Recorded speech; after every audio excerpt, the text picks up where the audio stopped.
بسم اللہ الرحمن الرحیم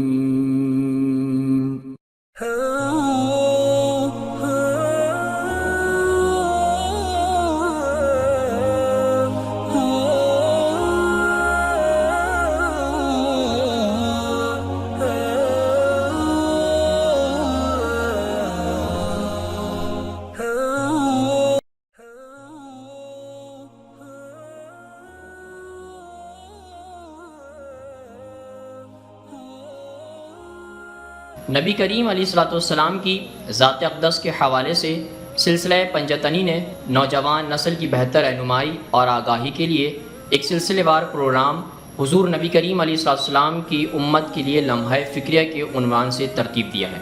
آج اس سلسلے کی اگلی قسط کا ہم آغاز کرتے ہیں۔ شورا کے نامزد 6 انتخاب کرنے والے مسجد کے مرکزی حصے سے دور ایک کمرے میں جمع ہوئے۔ حضرت عمر رضی اللہ تعالیٰ عنہ نے انہیں ایک بہت بڑی مشکل میں ڈال دیا تھا۔ اگر ہر کسی کا اتنا کچھ داؤ پر نہ لگا ہوتا تو اسے تقریباً حکمت عملی کے ایک پیچیدہ کھیل کے طور پر بیان کیا جا سکتا تھا۔ ایک بند کمرے میں 6 آدمی پھنسے ہوئے تھے اور اس وقت تک وہاں سے نہیں نکل سکتے تھے جب تک کہ وہ تعاون سے کوئی حتمی فیصلہ نہ کر لیں، جبکہ ان میں سے 2 کے علاوہ باقی سب خود کو اس قیادت کا اہل سمجھتے تھے۔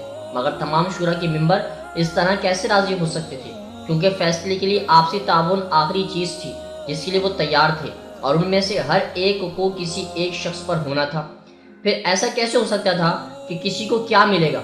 ہر شخص اتنی انتظار میں تھا کہ اس کا نام سب تجویز کریں، مگر بغیر کسی وجہ کے ایسا ممکن نہیں تھا، اور نہ ہی یہ کوئی مان سکتا تھا۔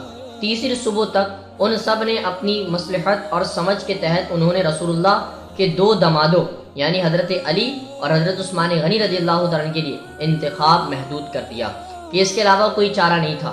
اس کمرے کے باہر بہت سے لوگوں کو یہ معلوم تھا کہ دونوں میں سے کوئی خلیفہ ہونا چاہیے۔ اس کی وجہ یہ تھی کہ اب تک دین اسلام کے لیے جتنی زیادہ خدمات ان دونوں کی تھیں، دوسروں کا اس سے دور دور تک کوئی مقابلہ نہیں تھا۔ گو ان دونوں کے بعد شورا میں شامل دوسرے ممبران کا مرتبہ ان کے بعد تھا۔ معزز دوستو، آج کی گفتگو کا اختتام ہوا۔ انشاءاللہ کل آپ سے پھر ملاقات کریں گے ایک نئے ذکر اور فکر کے ساتھ۔ اپنا بہت سارا خیال رکھیے گا۔